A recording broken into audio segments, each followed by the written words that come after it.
What's up? Hey, sister, I love the new intros. Those are good. Well, it's all Gwen. She's good. Hey, this is the only green shirt I got. So you said wear green, so I wore lime green tonight. Yep, wear green. There you go. I didn't have green, so I'm wearing my Gettysburg Haunted Object Museum, a Spooky's Haunted Object Museum T-shirt, and I've got, this, and I've got this. This is green apple soda. So happy St. Patrick's Day, everybody. I'm drinking Jameson, so tell me, it's not even. Of course you are. So you said that St. Patrick was not Irish? No, he was from Welsh. He was brought over to Ireland as a slave, and he worked as a slave for 6 years, and he somehow got himself back over to England into Wales, where he joined the church and became a preacher. Then he went over to Ireland as an ambassador to teach some of the heathens over there to be Christians. And so after a while, he changed his name where it was more Irish sounding for the Catholic Church. So they named him, it was Patricka, and I forget what last name they gave him. But I did know his original name, but I forgot it. I'm getting old. That's all right, because I would forget it after you told me. So there you go. We're good on that one. Yeah, this is the way it is. Here comes Thomas. Happy St. Patrick's Day. Thomasita! The old Thomas Patrick Gormley, I'm all in black, so, That's all right. It matches your heart. Yeah, it does. I mean, which is why I'm in black too. You know that much about serial killers, so. Yeah, that's exactly right. Hey, we've got some wonderful guests tonight. These people I love so much. You watch my show. Go to Gettysburg episode. No, it's not. It's not Gettysburg. Salem episode. And these guys came on. And, they had this incredible haunted object. And I felt all this stuff and everything. And when I touched Lauren's hand, I loved her. End of story. The both of them. But her first. Yeah. And, that's just the way that is. So I'd rather fight than switch. Let me bring them on. Here they are. Hey. Oh, my dear friends. Hey. Oh, I love you so much. What a way to gather, man. What a way to gather. We're talking about Jeffrey Dahmer tonight. And, that dude's a freak. I've been trying to figure out what is. Yeah. And so I started looking at his childhood, right? Right off the gate, right out of the gate. Boom. Here's Wynn with a green shirt. So St. Patty's Day. This thing's going to go because it itches, but I'll wear it as long as I can. Oh, yeah, we'll sit together. Oh, we're going to sit together. Okay, together. We're going to sit together. Throw it behind the couch. It'll still count. Okay, so sit down. Yep. All right, so just so you know, we've already heard movement in this. This has got to go. It itches. I knew it. I said put it on the couch. Well, we got this huge love seat that I can stretch out on. Oh, we're good. Elijah and Charlotte bought love seat and sofa when they were living here and left them behind. So anyway, we've already had movement in the front room and in the kitchen. I keep hearing blah, blah, blah, stuff rattling around. And, it's like that here. So please, everybody watching, promise me you're going to go back and listen very closely with headphones. Yes. Because you will catch EVPs here. My grandfather played the mandolin. Huh? I just did. Colonel's there. Okay, good. Did behind you, the Colonel's there. I just heard him say, "I'm here, Blaine." I'm like, okay. Well, I want some help with something. We do the serial killer and the supernatural, right? So here's the supernatural part of the first part of the show. I want to know. My grandfather played the mandolin, played in a band, and he also ran a speakeasy, which was this house. And it was this house because the outhouses for the whole block was in the back of the house. So you didn't have to go far to go to the bathroom.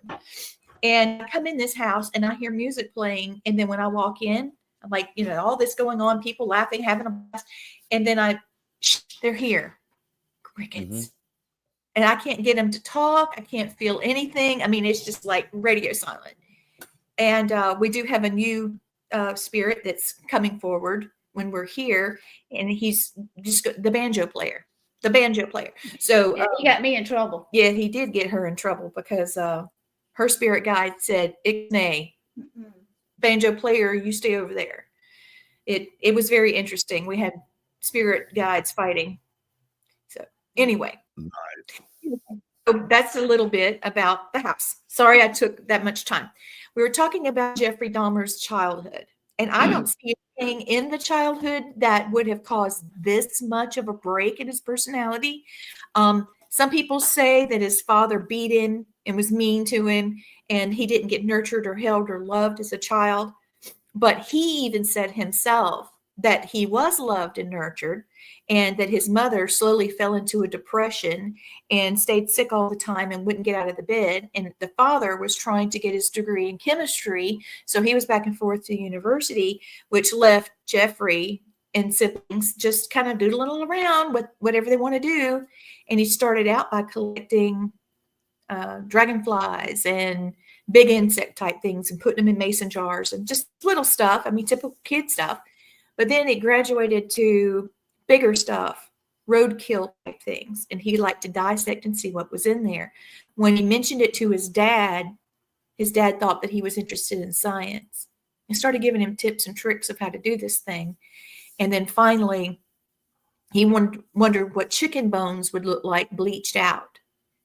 And his dad said, "Oh, I know just the chemical." See, he's just a scientific, analytic man, not knowing that he was, we're looking at a Dexter situation. He didn't give him any guidance much in life. He was in and out so much, and his mother did try to commit suicide eventually, and all of that.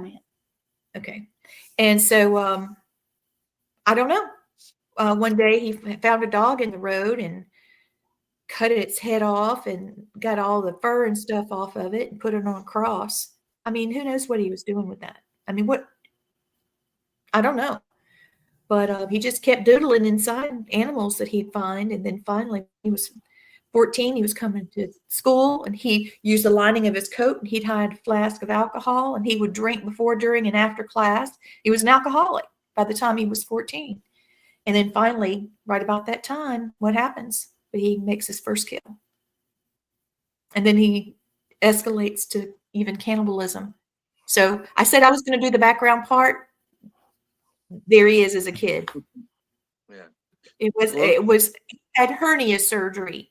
And after he had the hernia surgery, everybody swore he was never the same. Well, I've had 3. I had a triple hernia surgery, and it didn't do anything to me but make me look thinner. So yay me, I don't know. Yeah. So he's just a freakazoid. Help me. Tom, help me. Yeah, so we'll go back to the double hernia surgery and all, and that's where they noticed that there were some changes in him, psychologically and all that. Just so you know, yeah, his parents didn't beat him or anything like that, but they neglected him. Really, he was on his own a lot, so he was stuck in that point. At that younger age, when you're in that point of when you're first born and when you first come into that critical thinking part of your life, and he missed out on that transition. And when you miss out on that transition, you're sometimes still stuck in that fantasy world or that theta wave or what you want to call it. Okay. And he lets his fantasies get away from him, and that's how they start developing at a young age. Up to the point when he's 14 is when he starts fantasizing about what would it be like. There was a jogger that went by. He says, what would it be like if I bludgeoned that jogger and had my way with him? That's when he was really determining that he was homosexual at the age of 14, and where that was going on. But when you come into abandonment issues and all that, and you're left on your own with nobody really to give you guidance, those are the types of things that could happen. It could go either way. You could go towards the negative like he did, or you could be strong with it and go in a more positive direction. And I think that's what Dahmer ran into at that moment. Well, what I was going to say is all of us were probably raised up as latchkey kids anyway. Oh yeah. Our parents Most had to work. definitely. oh, our parents had to work or we didn't eat or have a roof over our head. Yeah. But none of us are psycho, serial killers because daddy didn't spend enough time with me. Mama didn't love me enough. Yeah. I'm like, but I understand what you're saying, where they're getting some of that, because some people's mentality is they want over affection and over attention. And when they don't get it, they crave it.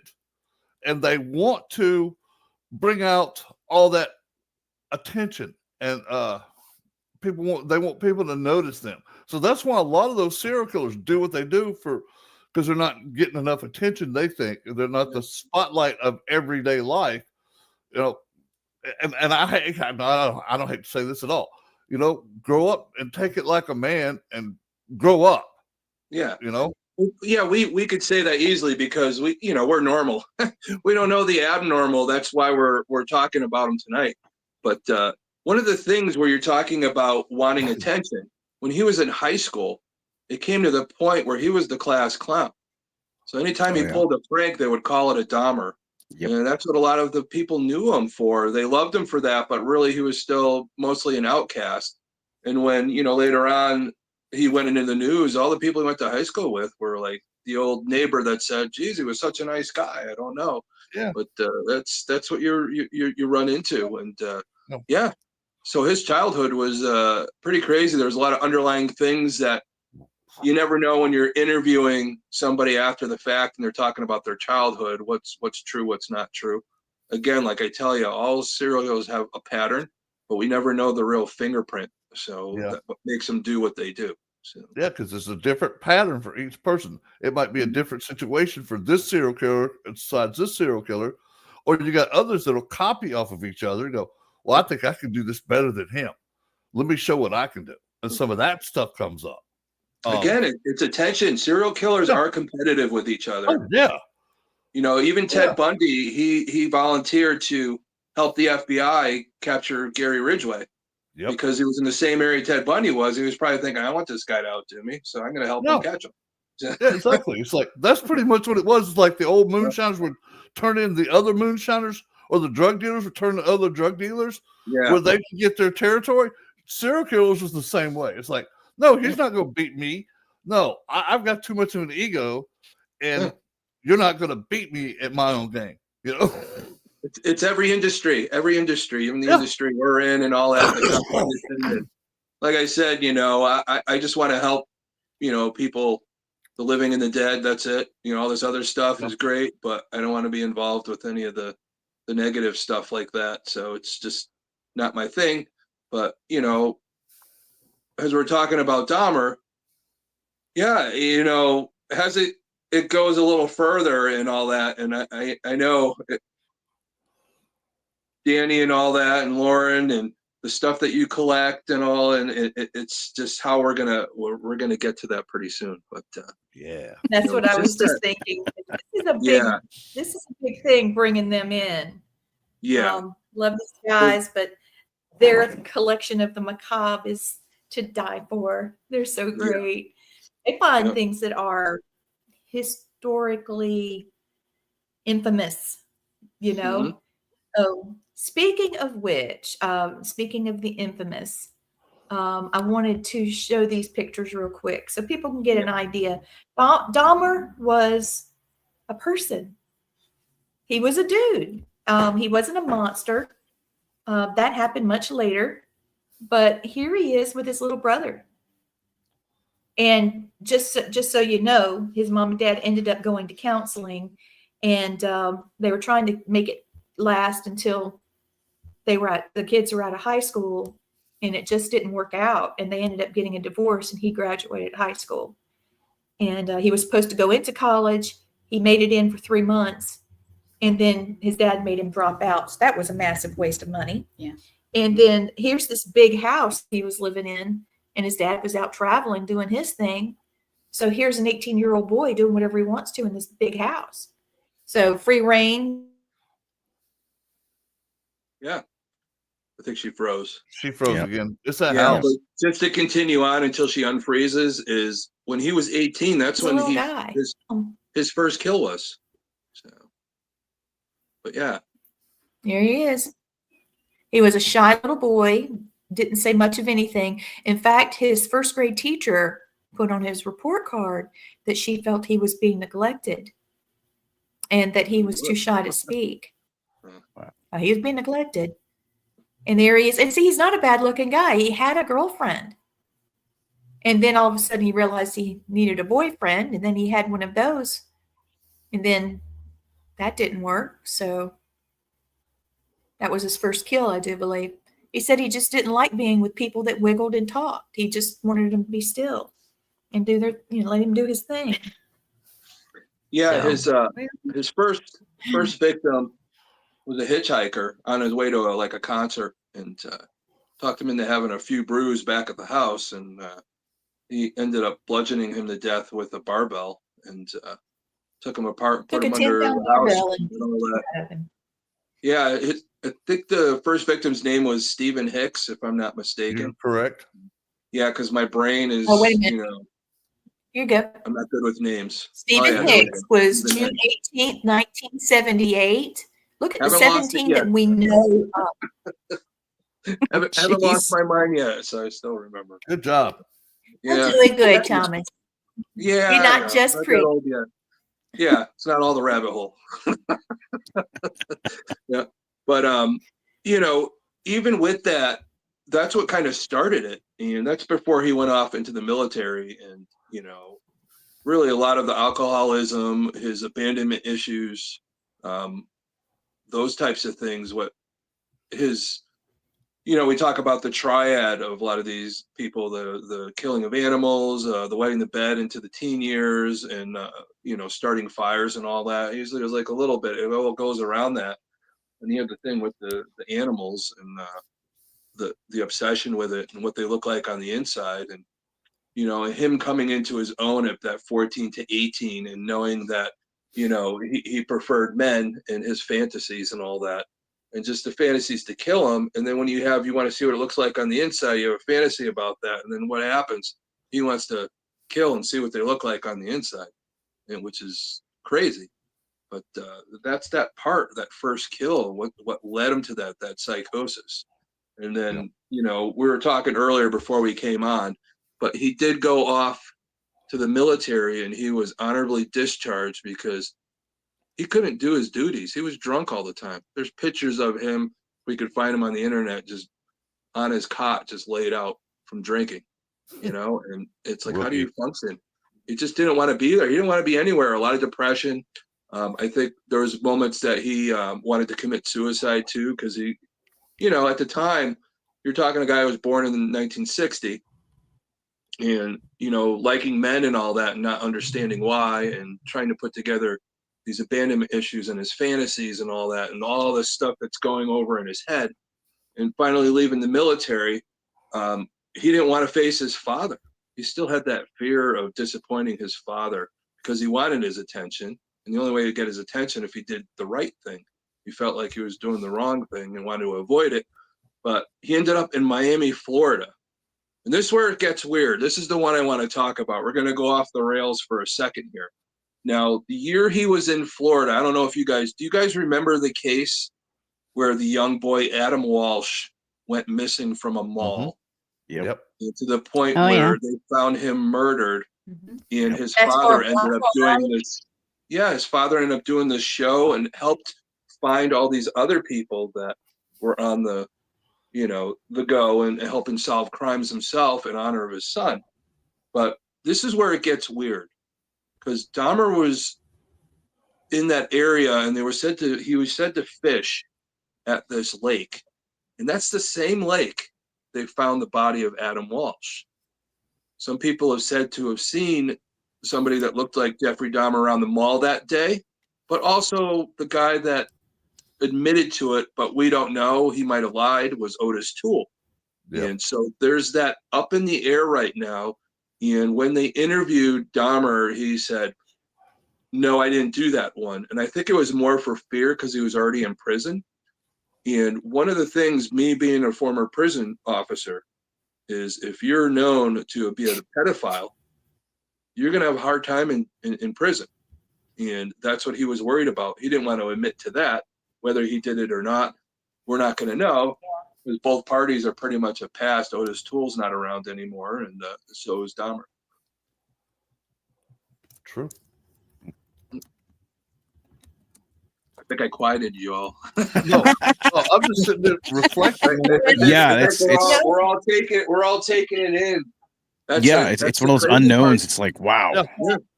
Well, You think about it. Well, ahead, you Lee. know how he loved taking the heads off the animals? I got a little bit of a delay, so if I speak over you, I didn't mean to do that, Blaine. Excuse me. Oh, you're good. I'm just having got a little trouble in this haunted house I know where you're at. Yeah, you stayed over here. Okay, so I was thinking about how the pets, the animals that he fiddled with that were already dead, and the ones that he killed, and then as he was killing people, he would always want to keep the head. Yeah. The only one that he didn't keep the head was a guy that he didn't find particularly attractive, and then he just messed with it till it became goo and whatever chemicals, and then he tossed the whole thing in the trash. Yeah. And yet, little Adam never found his head. Right. No. Yeah. So that's why I was leaning that direction just now. It is, because you really think about it. But the problem that I'm having is seeing his MO as he developed into this. That might have been the early, because he had already killed somebody before the Adam Walsh stuff happened with the Stephen Hicks. But and who else he might have done, while he was in the military, there's nothing that he admitted. But the age of Adam Walsh doesn't match up to his MO. Again, his youngest victim was 14, but he said that he didn't look like he was 14. So, it's not like you meet people, you're not going to know everybody's age. Yeah, it's true. Yeah. Mhm. Interesting. Yeah. But he seemed to like, teens. That just seemed to be his thing, because he wanted to dominate. His desire to control things led to him finally drilling holes in people's heads, trying to make them sort of lobotomized. Yeah. Zombies. That just where his mind. Yeah. But let me get into that a little bit for you as we're talking. There was the point that I talk about him being abandoned a lot. And we're going to get into how he first tried, before cannibalism, he tried to turn his victims into zombies, is what he referred to. He drilled a hole in their head with those turkey baster, and he put hydrochloric acid in there, hoping that they would turn into zombies and stay with him. There's that abandonment. He didn't want them to leave him. Okay. So the psychosis is he didn't want them to leave him, but it wasn't working. So he's thinking, what else could I do? How could they never leave me? So he started cannibalizing these people. And guess what his frame of mind, in my theory and my studies I've done for Dahmer for years since I was in college, this is what I come to the conclusion.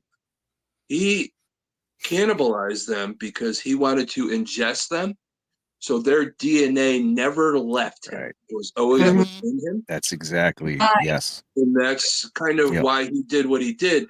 Did he like eating people? I don't know. I think it was more the psychosis that he didn't want them to leave him. So Well, too, like in ancient, they would eat flesh of their enemies to get their spirit. Yep, the spirit, the power. Their power. So that's Dahmer might have been doing the same thing. Yeah.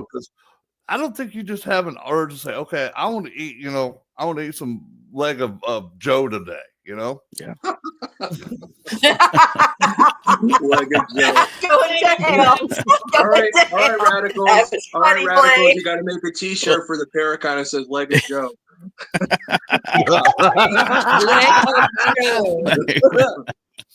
Oh, Holy hell. Jeez. Dave, that's the best thing that come to my head. Yeah, Hey, he's a that's lot the of kind fun, man. That's the kind of sick mind I have. Is like, but I've never thought about, okay, I'm gonna have leg of Joe today and arm of Kim over here tomorrow, and I'm gonna have some breast off of Joseph over here, and what? You're killing me, brother. You were killing me. Oh shit, you got But really, that's what led to his downfall. When he really got into the cannibalism, he started storing bodies. And when you store like that, and you leave him there, and you have that psychosis in the apartment that he lived in, it's giving off smells. People are complaining, and to the point where we talked about the 14-year-old boy that he wanted to take photographs of, and talked him in, said, "I'll pay you," and he tried to lobotomize the boy, and he went out to get some beers, and the boy had enough presence of mind to run out of the apartment butt naked, wandering around, and 2 women found him, called the police. And Dahmer came back and noticed that the police were with him, and he said, "Oh, this is just my 19-year-old boyfriend, no problem." Yeah, they just thought it was a lover spat. Yeah, it was a lover spat. They walk him back to the place, and I know the police officers had to have smelled what they smelled. No doubt, dude. I mean, he they lived in just a said, very small "Okay, apartment. no problem." I think his apartment was only about 600 or 700 square foot, so it wasn't that big to begin with. Mm-hmm. Y'all, guess what his job was? I know you know, Thomas. Which one? He had Okay, many those jobs. of you watching, I want you, don't cheat. Type in what you think Jeffrey Dahmer's job was. Where did he work? I bet they don't say anything. There's a All few right, of them. I'm going to So say it. There'll be a few like 3, 2, no response. 1. He worked in a chocolate factory, y'all. Oh no, just no. He worked in a chocolate factory. Chocolate covered leg of Joe. Yeah, Willy baby. Wonka here. Oh boy. Yeah. He's He's coming. working in a pie factory or something, It's I was thinking like fantastic. he served ice cream or something. It's like, no, he was having chocolate sauce with leg of Joe today. Like a joke. Here he comes with the leg of Joe. But that wasn't his only job. That was like around that time. Do you know he was a phlebotomist too for a while? Oh wow. That makes He must have learned that Then skill why in the didn't he military. use He taught that? how to do that. Yeah. So he had a lot of different Phlebotomist jobs. is He couldn't keep a Bill. job. So yeah. Yeah, I Jeffrey think the was chocolate one's the Will. only one he really liked. So, I would too. I love chocolate. I do too. Yes, you do. It's good stuff, especially So- with peanut butter. Oh, yeah. Danny, Lauren, I'm going to, y'all, Leg of Joe leg of Joe. Here Leg we of go. Joe. and Here chocolate. we go. Like a joke. Chocolate sauce with leg So, of Joe. Man. Dahmer menu, knowing, like a joke. Leg of Oh Joe my with chocolate God. sauce today. we go this direction. But I think this is a good time. Save us, Danny. Save this us, is a Danny. perfect Tell us time. about, We're halfway in. yes, And yes. we're talking about Dahmer's apartment.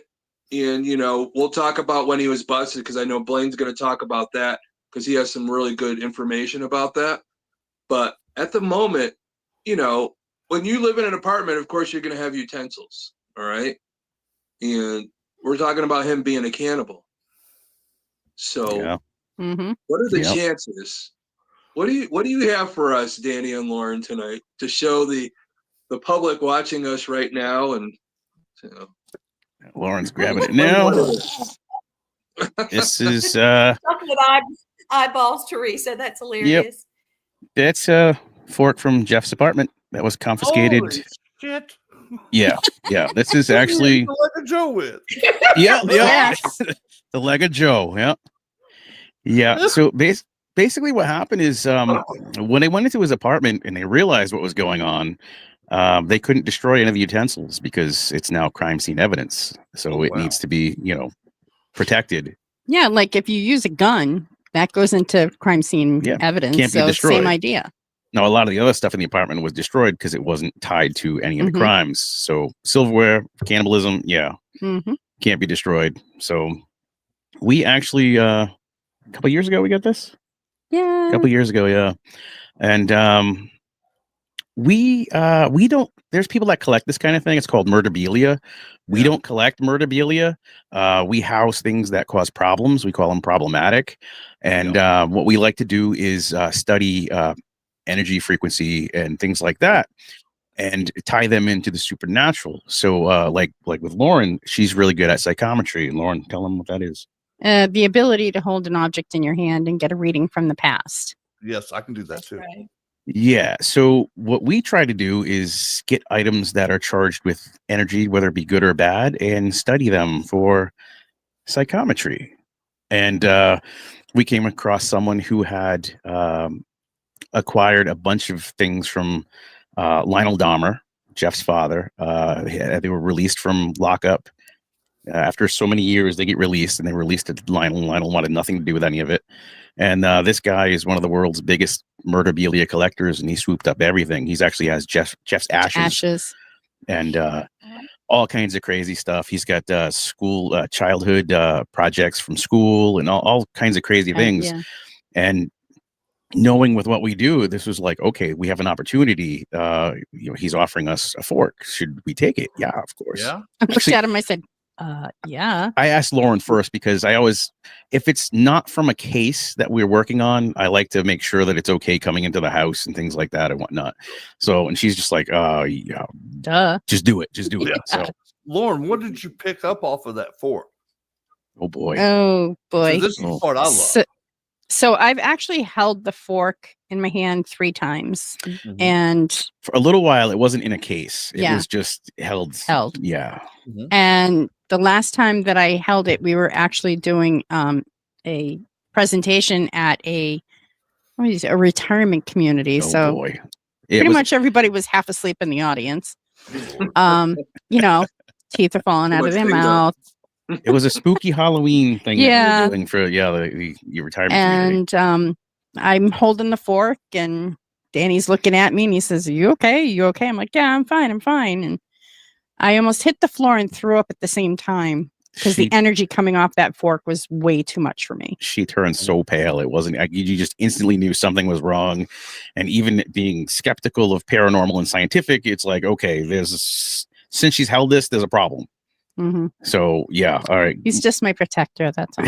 Give it Yeah. to me. So Well, that way, Lauren, what I picked up on, I've never touched that fork, but I pick up a lot of anxiety, a lot of fear, Wow. a lot of anger. Now there's a little story as well. Is one of the first times we ever brought it out was at the Sleepy Hollow convention, the paranormal convention in Sleepy Hollow. I was And there. again, yes, were there, It was yes. awesome. Yes. It wasn't in a case at that time either, but what we did is we piggybacked it for safekeepings with a human skull that we have that was problematic as well. So they traveled back to back, we kind of piggybacked. And the night was over. We're in the hotel room, and the skull is on the desk in the room. Mhm. Lauren's laying on the bed. We've got some leftover Chinese food, and we didn't have Lo any mein. utensils. There was no utensils. So I'm sitting at the desk, and it's 2:00 in the No, morning. you did not. Oh, I was sitting at the desk. It's 2:00 in the morning, and I look at Lauren. Hell's to no. I look at. That's good. Yeah. It's crazy, right? But hey, I was munchy, lo mein. And so I look, I open the skull case, the fork is in there, I pull out the fork and everything, and I look at Lauren, I look at the fork, I look at Lauren, I look at the fork, and she's over there going like this. Don't you dare. Don't even. And believe me, it ran through my mind like you wouldn't believe, because I wanted this lo mein, but I didn't want to get my fingers dirty. And I turned the fork over, and as I looked over on the back of the fork, the only way I can describe it as a speckle of biomatter on the back of the fork.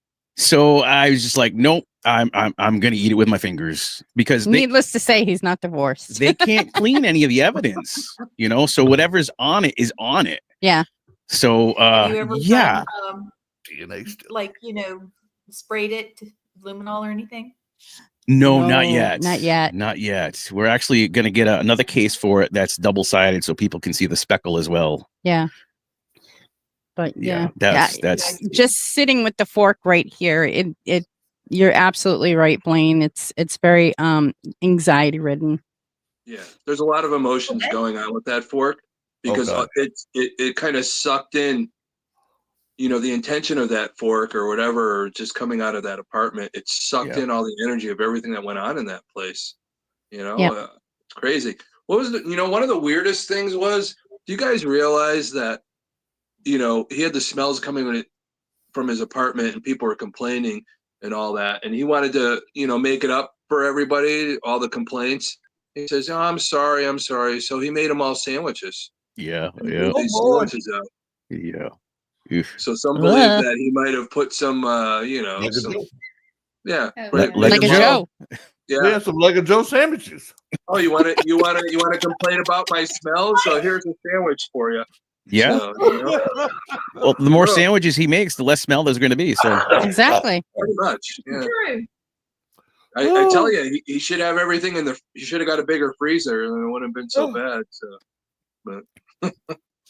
oh You boy. I imagine feel the sorry people for that his found out what he grandma. was. again, They found out everybody that he- watching, Yeah. we're joking, we're not. We are completely glorifying joking. this. Remember, we've Oh, always told you that we want people to learn people's psychosis, what to look out for, and also, how to avoid these things. Why do you keep looking we've at talked me? about it before. In your How? lifetime, you'll come across 32 serial killers directly or indirectly. That's And to crazy. prove this point, I want Danny to tell his story about his direct Oh, introduction to a serial killer here in Connecticut. And Yeah, I think and that's important. I didn't even know it at the time. This is back in the 70s. I would say 1977. So I was about 5 or 6 at the time. And every weekend we would go to one town over. I lived in Killingly. One town over was Brooklyn, Connecticut.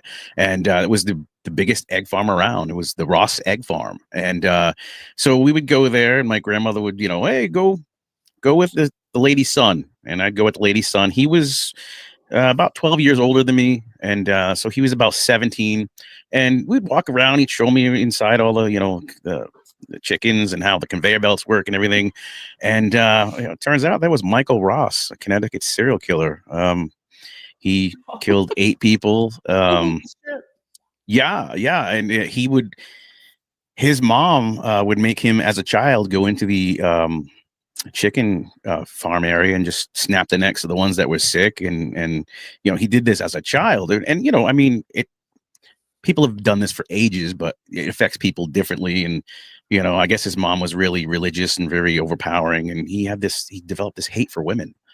And so every weekend I would take a little tour with him and walk through the place as a child. And then when everything started happening in the 80s and stuff, it was like, oh, wow, that's Michael. Oh, crap.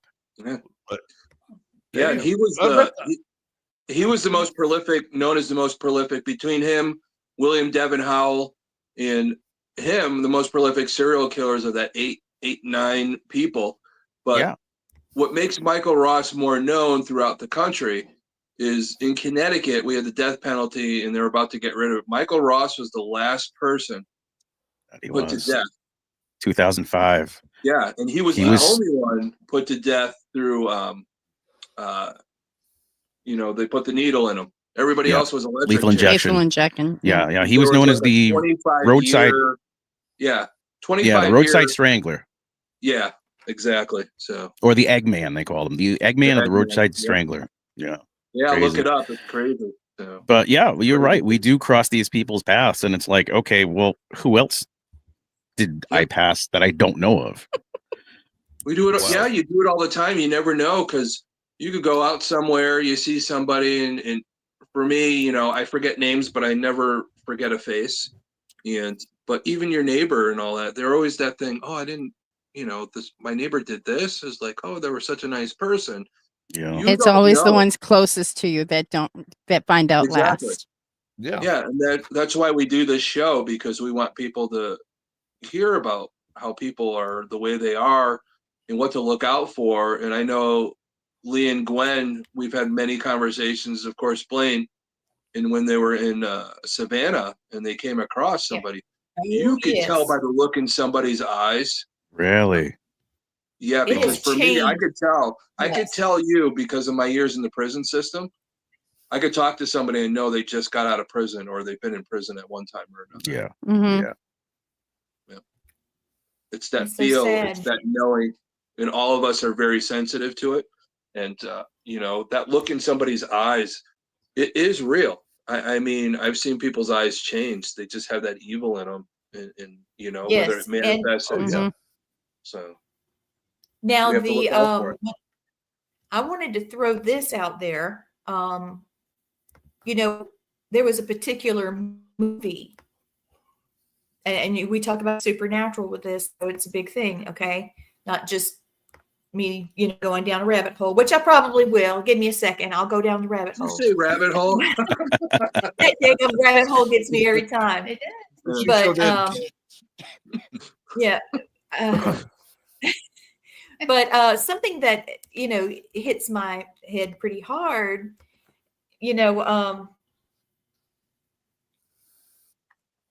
well, hold on, give me a second. Let me put it in my brain, because the way I was gonna say it kind of got messed up. He was watching a movie that was a horror movie, and there was a particular scene in it where he would watch it. His victims that survived talked about it, and how he would watch this particular scene and he'd start getting fired up. They had a particular smell in the room, and they thought it was the stench of whatever was in the barrel, but it only started when the movie started, and the movie was about demons. Yeah.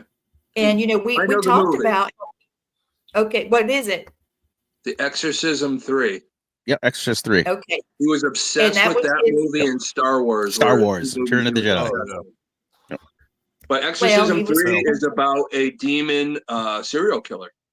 Yeah. That's what it really, the Yeah, premise of absolutely. that version of the Exorcism is. Yeah. Well, what do we do now?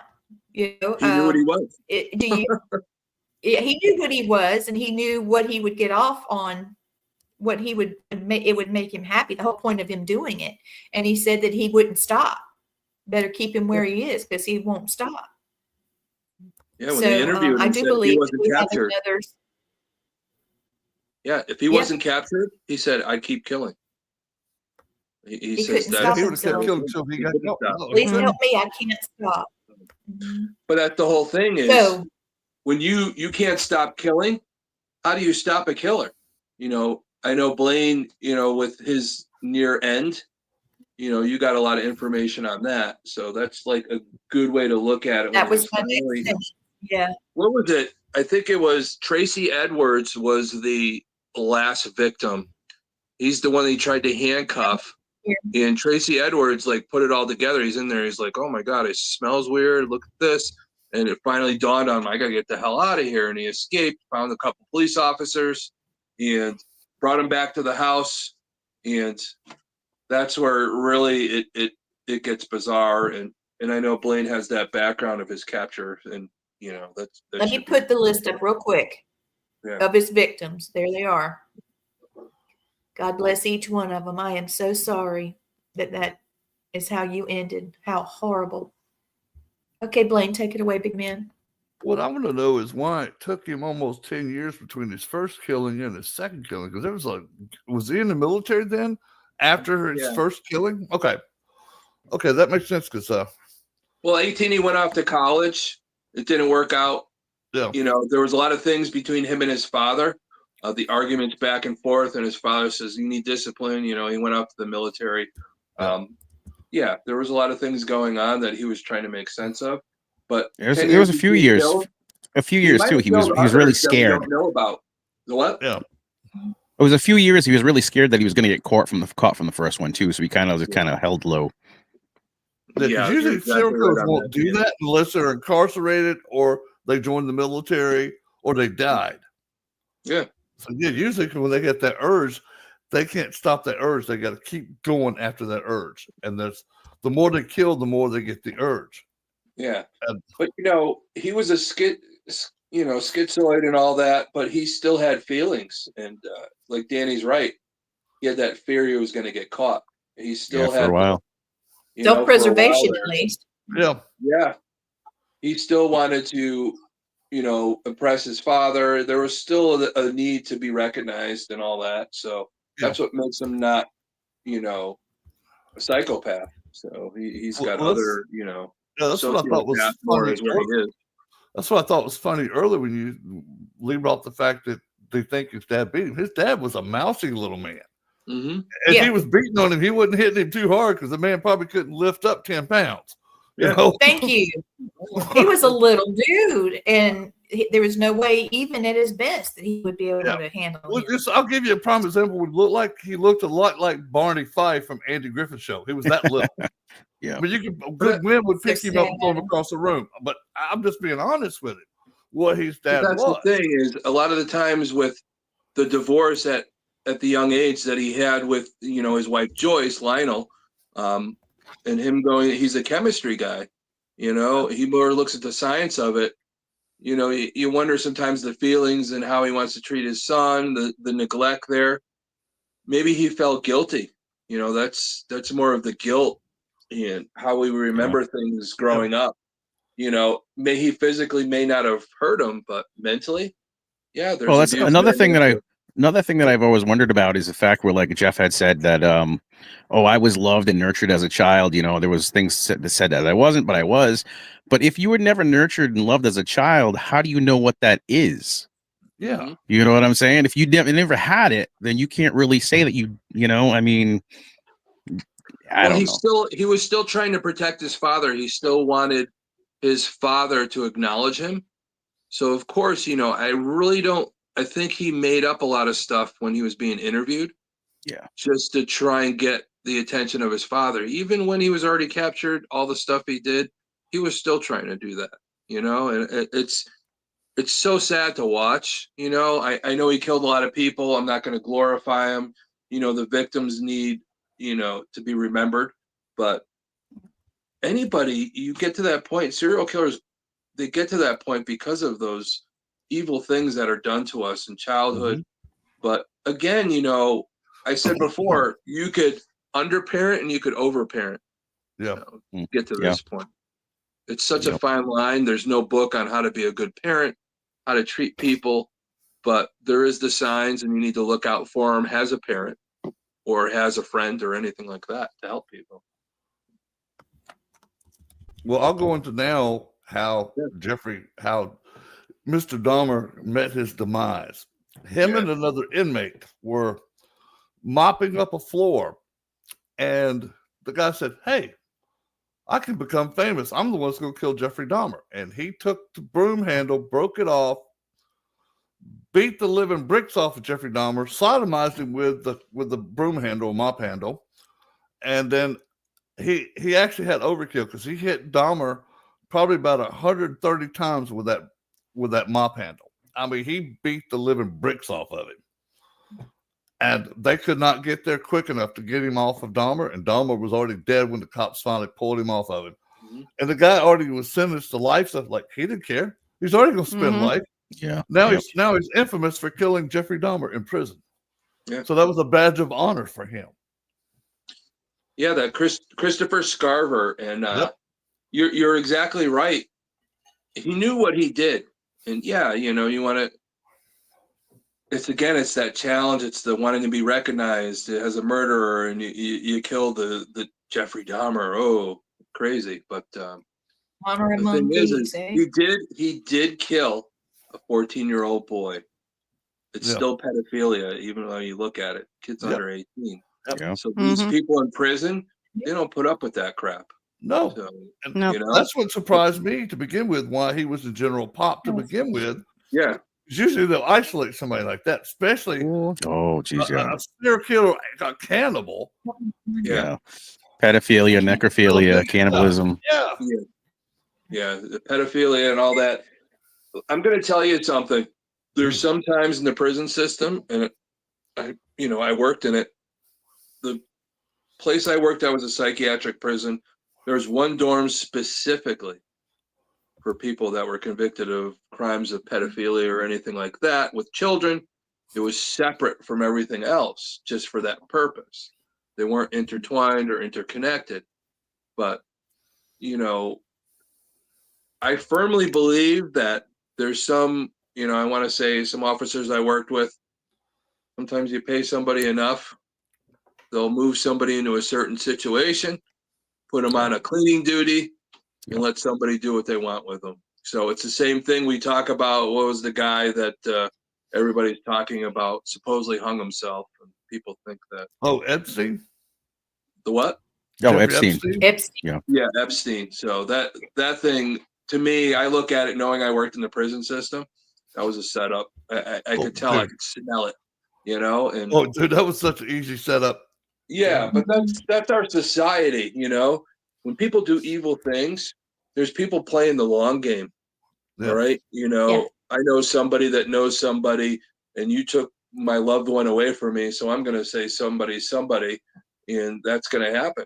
So that's evil gets evil sometimes, and you know, I'm not going to put up with that either, you know, because I worked professionally in a prison, and I don't want things to be done for the wrong reason. You know, when people are in prison, they're being punished. You know, I'm not going to punish them anymore as long as they follow the rules. But you know, there's other people that feel like, all right, they shouldn't be living anymore. I'm mad that they're able to live in prison and my loved one's dead. Yeah, exactly. Yeah. Somebody's going to get paid to say, hey, put this person, have them mop a floor while this other guy, you know, psychotic too. You know, takes them out. I'm afraid, you know, we're going to have the same thing with the guy that's here in South Carolina. What's his name? His trial just Oh Lord, what the hell am I talking about? We had Pam on. She was talking about it. Speedboat killed a girl. No, Murtaugh. Murtaugh, yeah. Murtaugh. Yeah, Yeah. I think that we're going to see something like that with that case. I hope I'm wrong. I really We already do. have. But we probably have seen some retaliation, and Yeah. it's just that whole case. We need to crack some that one wealthy open. guy that goes to prison for killing his family. He's not going to do well in prison. No. You know, No, he's not. You know, yeah. We'll probably be talking about that case in a few months too. You have Yeah, Rebecca we will. back on We're going to too. have to. Yeah. So, what are we going to talk about next time? Next show? Oh. I know. Blame. Hey, Danny, can you help us out with that? Yeah, who I we having can, next week? yeah. Danny, who we got next week, buddy? Oh. There he is. Ramirez. Now, The night right there, Richard Ramirez. right there in the middle that's actually a swatch, a piece of his jeans that he wore when he was doing the bad things that he did. Now, one thing that I do want to say is, like, a lot of this stuff that we only have a few of these things where the relics of serial killers and things like that. A lot of the stuff we have is paranormal related. We don't glorify these objects from these serial killers and these tragic things. We don't seek them out. We don't think it's cool or anything like that. We get them to study. We try to get, like Lauren can do the psychometry thing. We try to get into the minds to try to, like you guys said, to throw out those warning signs. You know, if you can get into the mind of a killer, then you can understand how and why. And I'm trying to bridge the scientific between the science and the supernatural, and that's what Lauren's helping me do. No, and one thing I'm going to interrupt you for a minute, Lauren. One of the things you can do with that too is we're allowed to remove the energy of the victims off of that stuff. Mm-hmm. And that's a plus. Completely separated. It's you'll still be able to pick up the energy, but the person that was hurt by that other person, they will not feel that no more. They will not be that trapped that they're stuck with that energy for all time. Now they're separated from it. Now they can stop becoming the victim and become the predator and go back after the person that hurt them now. Well, no, it's the same thing as cutting the cord. You know, some people, when they pass and they've been traumatically killed, they're still wondering, okay, somebody needs to hear my story and how I need to pass. They want to hear my story, whether it be how you have those artifacts. That's part of the story. And yes. Some people are held back by that darkness, that trauma. And when we recognize them and we tell their story, they have the ability to cut that cord off that object or off that memory and be able to pass on. And us, as we do this, are able to help and do good for something that was bad that happened. Taking away that control that person had over that other person. Yes. Now their control is gone. And this is a lot of cases I get with the pedophile spirits. I remove the victims and I let the pedophile be by himself. Well, not for long, because I usually have probably 4,000 or 5,000 tribes that go after him I just pick a tribe and have fun with him for an hour. Then I'll bring another Don't try. 5,000, 10,000 in. Yeah. And then when he really pisses me off, I got one that Lee sent me that was a pedophile spirit. He's in a little jar in my closet. He probably has at least 10 million every 3 days come and visit him and torture him. Oopsie daisy. I hear him scream every time we do a show. I think it's hilarious. Wow. See, you're not so badass now, are you? When you got somebody that's bigger than you, can do more stuff than you. No, I have control. You have none. And it drives them nuts. Yeah. But I love it. Yeah, the stories are very, very important to be told, Yes. to understand as well as to inform and avoid. Yeah. Yeah. You know, it's healing all the way around. Hmm. Exactly. It's unfortunate that it hasn't come to that, but geez. Right. I agree. And like me and Patrick and Gwen and Lee, and you guys probably too, is one of our main goals is to help the people and the spirit. Yes. Mhm. And That's the If only I- reason. if That's I the can only. That's help- it. And I know that family's never going to stop grieving for their loved one that was unattainably murdered by some psychotic piece of garbage. Yeah. But if I could get their energy back to a more positive level, that is worth everything I can ever do. Completely. And help Yep. the spirits too. That's the whole Yes. thing. Even as all of us here, you know, like Gwen, like Blame, like so as shamans, there's that soul retrieval. Even though their meat suit's gone, they still need soul retrieval. Yeah. They need to come back in their own to make that decision that I'm good now. I've come to terms with what's happened. You know, I hate to tell you, you know, you have to forgive things like that. How But can you you don't have to forgive forget. it? I always wonder how people could forgive somebody that did what they did. I can forgive it after a That's while, the but I hardest can thing never to do, forget but it. you have to forgive it spiritually. That's you hard know, to do. Yeah, That's it is tough. hard to do. That's- Yeah, Very difficult. I will never. it is. I will never. What happened Thank to me? you, Lee. Absolutely not. Nope. Thank No, you, I will Lee. never. Nope. Yeah. I won't either. I'll forget it before I forgive. And Yeah. I don't forget too much. And Lee knows that if I could go back in time and all that, I would have been the one to help her. So, you know, and she knows. Well, one of all of us here that have helped me each at that other's time. backs. We all have each other's Yes, backs. we We talk do. about this stuff. We want to keep each other protected. We're very protective of our inner circle. And Danny and Yeah. Lauren Yes. know Mhm. that I will take a bullet for them, and they know It that. goes- Oh, Goes Same both here. ways. yeah, Goes we do both the same ways. thing. Yeah, because Yeah. we have our Salem 8, we have you guys, you know, Yeah. I have all these different groups that I Salem care 8 about Salem immensely. 8 with 3 step cousins. Yeah, we Your got step three cousins. step That's people Salem there. 8. So I'm A and she's B and Blaine C. Yeah, You I'm gotta starting do to it like, think you know, the what Cherokee did. They have Airbnb ABC or in the Verbo bedroom. is going to take like 20 people at a time. Yeah. Well, guys, Get him. thank y'all for Gotta- coming on tonight. I've got to almost go. there. I got to go spend an hour with Jennifer.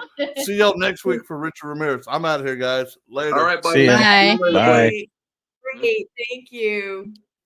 Thomas, Oh I my don't think God. there's Oh enough my cherry goodness. bounce in the world for that. No, I think Heather would love that right now. So, just so you guys know, I our have friend never Heather had some tasted surgery absinthe. done. She's recovering and all that. And she's one of our Salem 8. And we love her very much if she's watching, you know, with Adam and Nate and everybody. So, yeah, it's a close knit group. Yeah, we're the Yes. ones that stick together and we don't want any drama. We just want.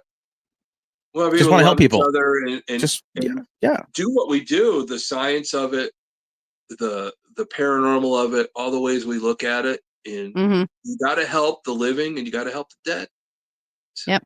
That's it. Simple. Keep it It's simple. that and simple. less It things will really- happen to you. Yep. Right intention. It have to get complicated. Yeah, I've I'm told not a people once complicated you guy. Once you complicate it, it's like me when I'm trying to do something. If it's more than 3 steps, I don't want to do it. So, yeah, Oh Yeah. Lord. yeah. I don't want to be putting stuff together with more than 30 steps. So, but no, I mean, So I need Jeffrey to ask Dahmer, Jeffrey Dahmer is, just so you guys know, it's one I've studied so much and all that, and just looking into it and looking into the human mind, and just all the people we talk about. And again, you know, we have a love for fellow man and fellow woman, and we don't want them to be in those situations. And I know, Lee, you know, the situation that you were in, and it's all about learning and us educating people that watch this show. We don't want you to run into those 32 serial killers you're going to come to in life by average. Yeah. Yeah. When you could recognize it and know and have that discernment, it keeps you protected, and you protect the other loved ones that are in your life. Yeah, and not only that, you could actually stop the person. You know, you could Exactly. stop the future problems. Mm-hmm. So if you can recognize it. It is, especially how I really educate a lot of parents with their kids, what they're going through, their traumas, especially when I do home cases, and you could see what's going on and how that trauma is creating that paranormal issue. But yet I'm looking at the kid and what he's going through, and I'm like, potentially this kid become something worse. Let me educate him on that. It isn't always about the paranormal.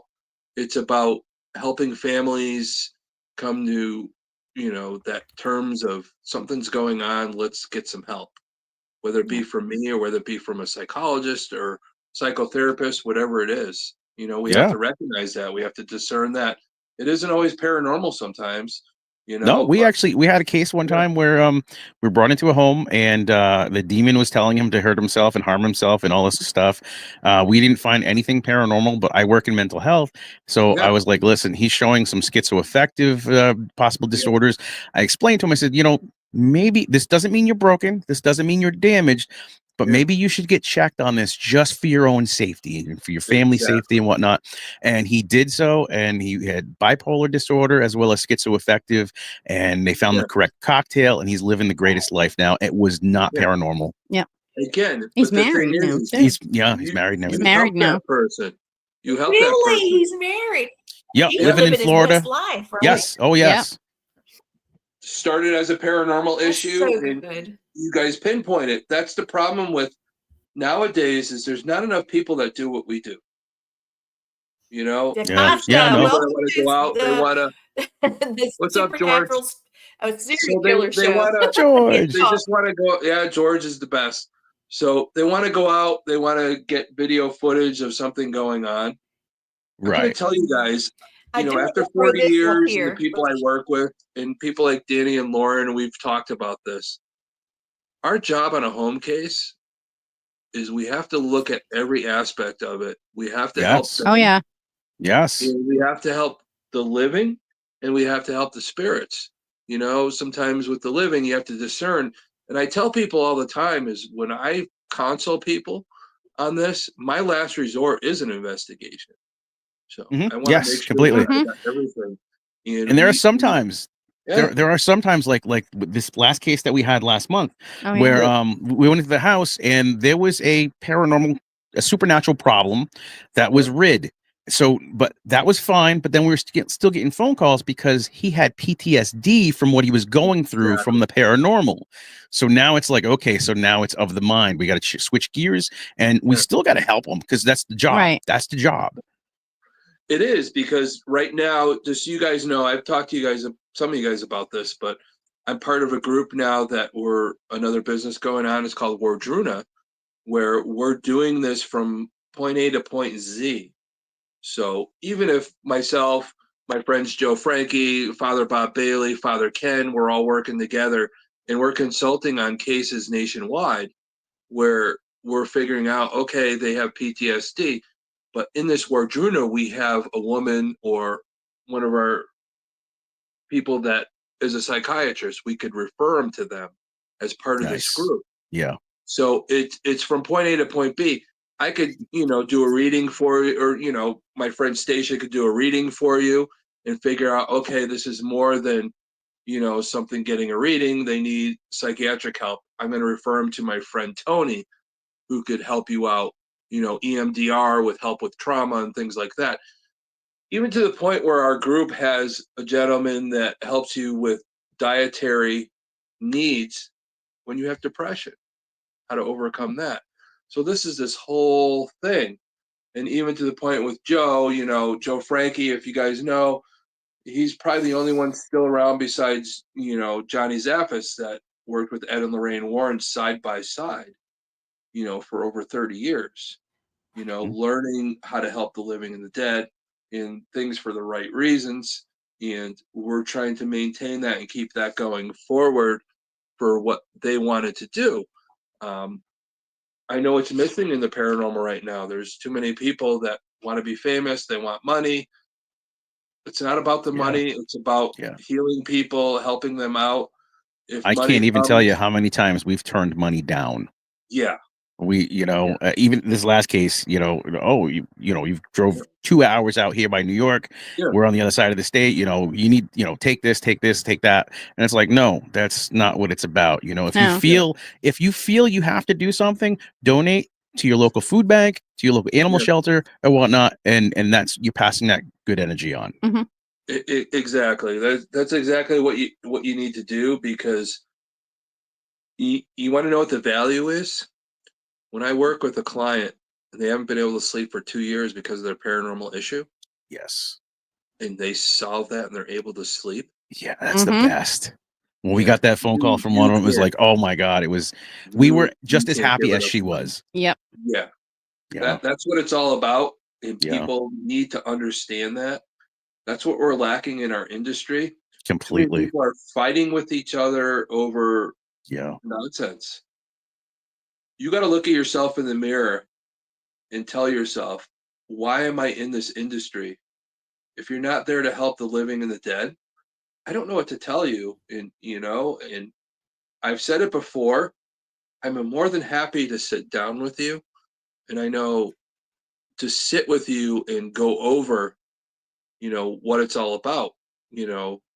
I've made my mistakes over the 40 years I've been doing this, but the mistakes towards the positive, you don't want to go towards the negative. Yeah.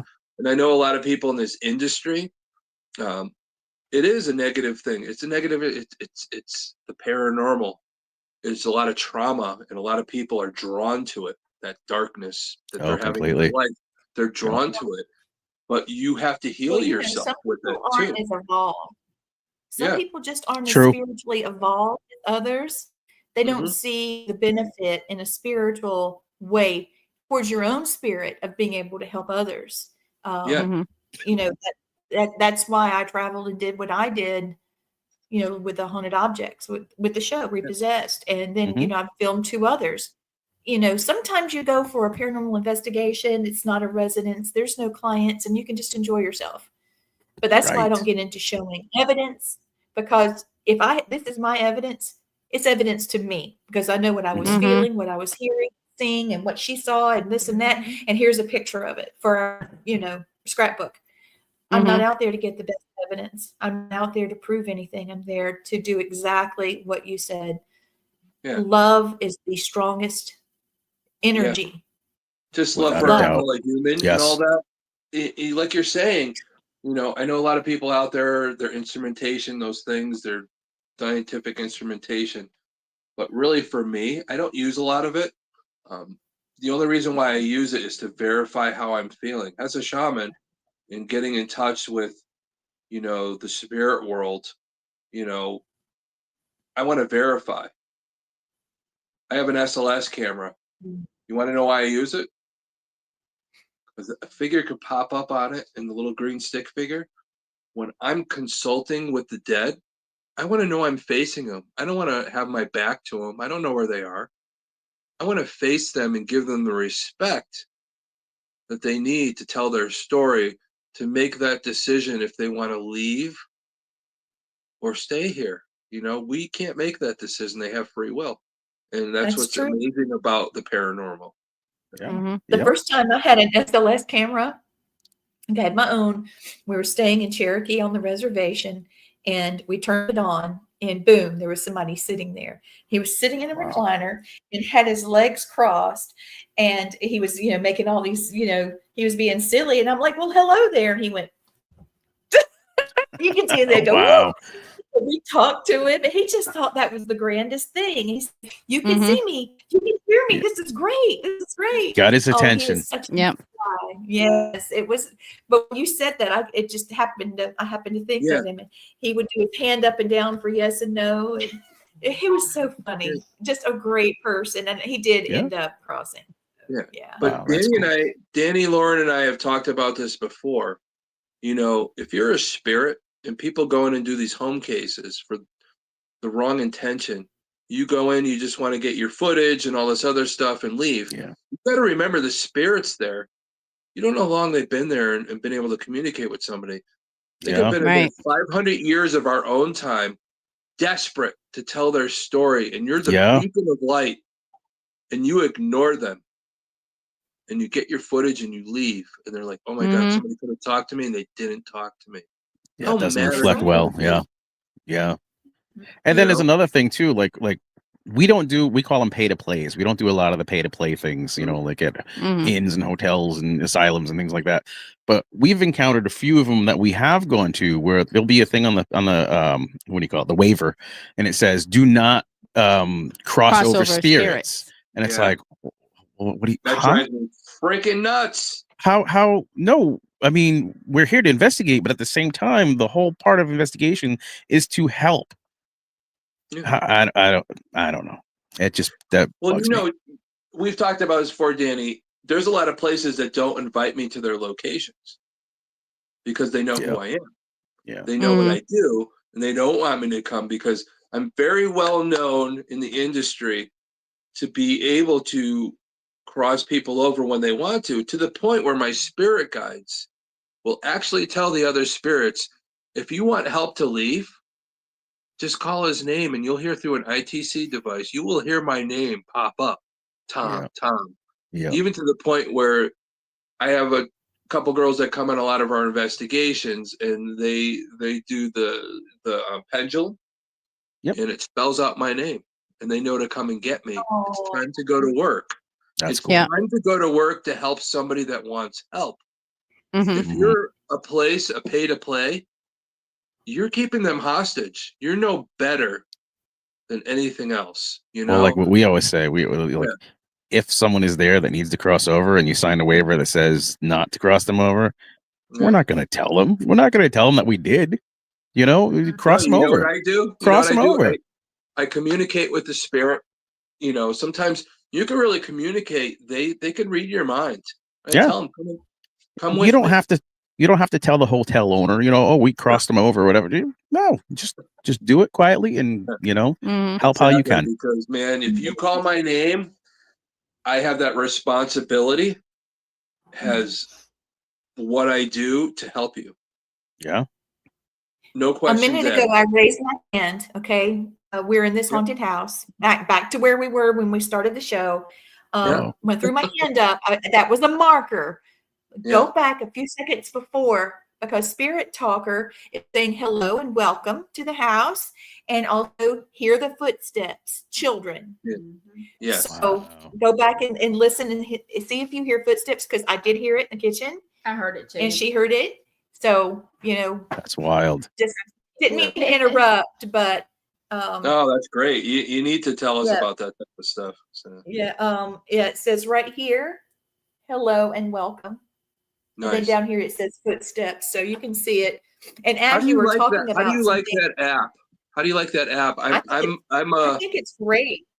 What app I'm is a that? more necrophonic guy because our friend Nate Elwell has really researched all these apps, and he still says the best one is necrophonic. So what is that app you're using? Mm-hmm. Yeah, this is Spirit Talker just because it's white. Oh, Spirit Talker. Okay. Okay.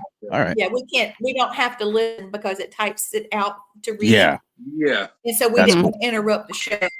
So it's like an Ovilus in a way. It's like kind of similar to an Yes. It told me Very nice cool. shoes, and I had kicked my shoes off, and I put my shoes back on, and it said nice shoes. And then it goes on to say, it said something about my surgery. Yeah. Wow. And it says he was talking about curses. A lot of, and right when you were talking about people that are kind of held hostage, and he said curses. Mm-hmm. Yeah. Mhm. Yeah. So yeah, but with a lady named Regina and a guy named John here, which I am John not. is the banjo player that got me in trouble. Yes. Oh, And I hope he's going to behave himself. Gwen, Well, why are we you are getting in trouble again? Gwen, you're not supposed to be getting in trouble. So Lee, I just heard no. yeah. Uh-oh. I just heard no when you said that. Oh boy. Okay. Well, who knows how many are here? There's All been right, so many we're- people we're- in and out of this house. We're really going We're off the 20 rails minutes now, I tell you. Yeah, we're 20 minutes past. I'm going to go ahead and close out. wow. I've been running. Yeah. Help me at theradicals.org is how to get in touch with the Radikals. Yep. You can Oh, go. let me ask them real quick. Did you like the preview for the show? Oh my gosh, it that was wonderful. amazing. Oh, I wow. made it, so I was skeptic. Okay, good. Yeah, I thought it looked Excellent, amazing. excellent job. Yes. Just the other thing, everybody watching, if you want to, hang out with all of us and get to see those haunted objects that we showed on the show, Yep. CT Connecticut Paracon and True Crime Conference will be July 12th and 13th in Waterbury, Connecticut at Crosby High School. So make It's sure gonna you be go amazing. on the website, www.paracon with two N's, PARACONN.org. Get your tickets. You And get we'll to meet all of be us. there. Yeah, we'll All all of be us. there.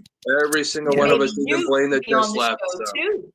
Yeah. Maybe we can do shout outs live for you on the show. Oh, Nice. yes. Podcasting. And I'd love to have this group back Speaking again. of shout outs, usually my daughter Carissa is tuning in.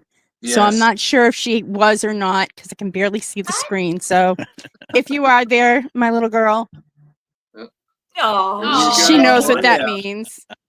I don't So think it's like I saw Carol the name. Burnett. I did You not got to see do the the name Carol either. Burnett.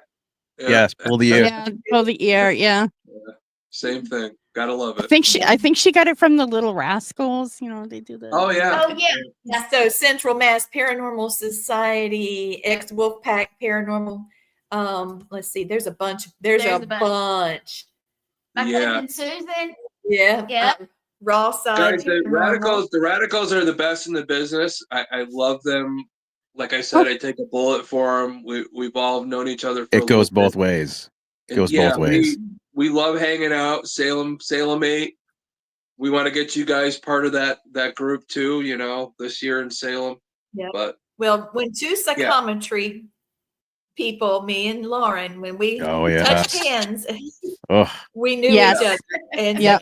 that doesn't lie. So No. it is. she's the real deal. She's She freaks me out. love. And, It is. yeah, and so It's it's great Danny, because and I love you both. It's how the circle continues. Mhm. With my relationship with the Radikals, with you, Lee, with Gwen, and Lee and I meeting for the first I can do time, it too. and really the whole world left when Lee and I met, and we we got to talk about H.H. Holmes and just nobody bothered us. It's almost like we were in our own little world of protection at the time. And, I'll never forget that. Yeah. I was at MassCon. Sam Baltrus, thank you for the invitation and bringing Yes. me there. Yes. Thomas, hey, let's step away. Let's get something to eat. We got near the fireplace. It was cold AF. And to me, I was like, oh my God. So I got a bowl of soup. from South Carolina. Yes. So I had a bowl of soup and a sandwich, and we talked, and there was not a soul in the world that at that moment. It was just Tom in his eyes. And I just kind of told him what happened with H.H. Holmes. And I finally felt like I'd gotten to the end of that message that had, when you get a message, Lauren, when you have something that's coming up and you accidentally have channeled something, whether it's on purpose or accidental, that happened. And then I didn't get a finale, not a finale, but a pass off. You want to pass the message off. And so it had been like that for about a decade. And when I met him, I told him this is what's happened. And and he listened and he validated my feelings. And I really feel like part of H.H. Holmes that day was also healed. Wow. And that shows you how powerful. Yeah. Well, it's like when we met after we saw up in Sleepy Hollow, I mean, you were wearing your gloves. You're wearing your red gloves, but when you and I were together, it was like the gloves were off. You felt safe enough to. I'll never forget it. Mama Jenny had just died then. I had Oh, just yeah. found yes, I out. remember. And I was supposed to be there to talk to everybody. The table was already set up. Everything was set up. I'm greeting people, trying to laugh and smile in the middle of all of that.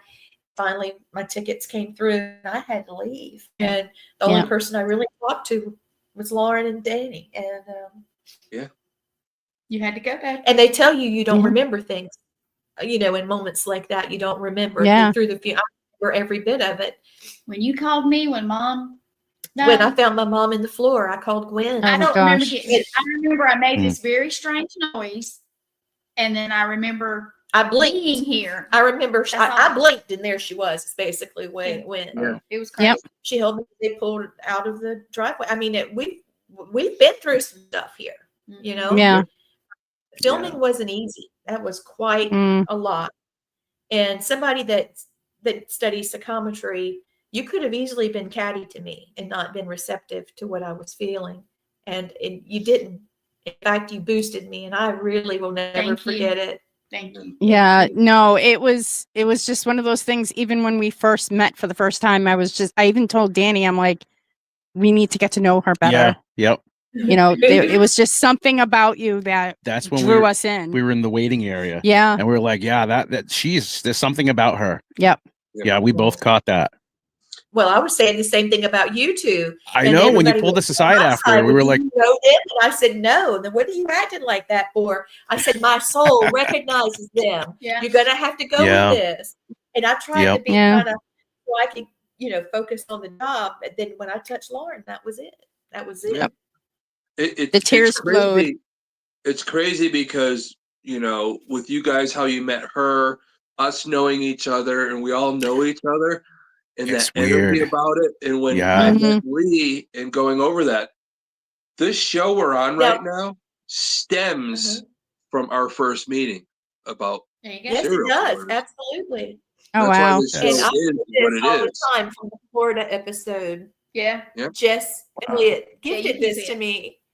And Gwen came to I was speaking at Piedmont Technical College, and she wanted to get more involved. And she came to me, and she was trembling and crying, and she touched this. She said, I saw that, and this spoke to me, how this woman was able to get peace from, she was dying, and she was, it was very anxious prayers. You could feel how it was, she would rub it when she was doing her prayers, similar to like rosary beads, how you pray and change the beads through different things. And, she just needed to be crossed. She needed some love for somebody to stop and just spend a moment with her. And she got that peace. And then this turned into something totally different, where it all the time, it connected the two of us. Yeah. So in a way, we're all family. Yeah, And that's without a doubt. That whole scenario is why I named my show Family Spirit. That's awesome. Because I was looking for my family. Yep. There's nothing more powerful than family. Yeah, I was looking for my spirit family. I was looking for you guys. Yeah. So, And you thank found us. for answering the beckon. Y'all were way over yonder, and I still got you somehow. That's right. Yonder. Lee, you're getting me all emotional too. Come on. We can't be doing that on St. Patrick's Day. Yeah, well, it's 9:30 here, so I'm going to go ahead and sign out with you guys. I love you very much. I'm running the Same banner. here. How to get in touch with the Radikals. Please, if you have any questions about the Paracon in Connecticut in July, reach out to Thomas Gormley. You can reach out to me, Gwen. You can send a message to family.spirit.tv@gmail.com. This serial killer, supernatural, and murderers is actually an affiliation. It's a spinoff of Family Spirit International. I am doing specials now with Family Spirit International. I had Lloyd Arabeck from the Rhine Center. I'm going to have some more people, including John Zaffis and some people from Ghost Hunters. So just be watching for that. And thank you, Gwen, for being the best producer ever. Yes. Honey. My She's sister. amazing. Thank you. Anybody got any last words? Thank I you. do. I got one thing to say. I'm about to start a show of my own, interviewing people for the different Paracons, and we're going to do Deep South. And Tom, Oh, if you want nice. people from yours to come on, but anyway, so Oh, yeah. look for us in the next week or so. Yeah, I've been cheering her on. Congrats. That's awesome. Yeah. Yeah, so we're going to be doing that. And Tom, if you have me a list, bring it on. Let's do it. I got a big list. Let's get you out got a there. big list this year. Big list of it's going to be coming out soon. You know, somebody down there in that box is going to be there. Somebody like those guys over there are going to be there. We're going to be announcing a lot of guests, but the biggest guest of them all, I can't announce it yet, but your mind is going to be blown because this guy, all of us Gen Xers and even before Gen Xers and all that actually know who this person is. Oh boy. And I think this is going to make people freak out. And I can't wait till when Charles and I announce it. But some of you guys how long do we have to wait? I'm so ready. Oh, I'll that's me. I'll let some of my inner circle know, but definitely not on the air. If you guys want to call me, I'll let you know who it is. Yeah. All right. You gotta give me a call directly. You have my phone number. That means I love you. So give me a call, and I'll be more than happy to help you. So you don't build up that anxiety wondering who it is. Awesome. I'm happy to help you with that. Great. All right, off we go, guys. Thank you for watching. All Access Network Television. Goodbye. Bye. All right.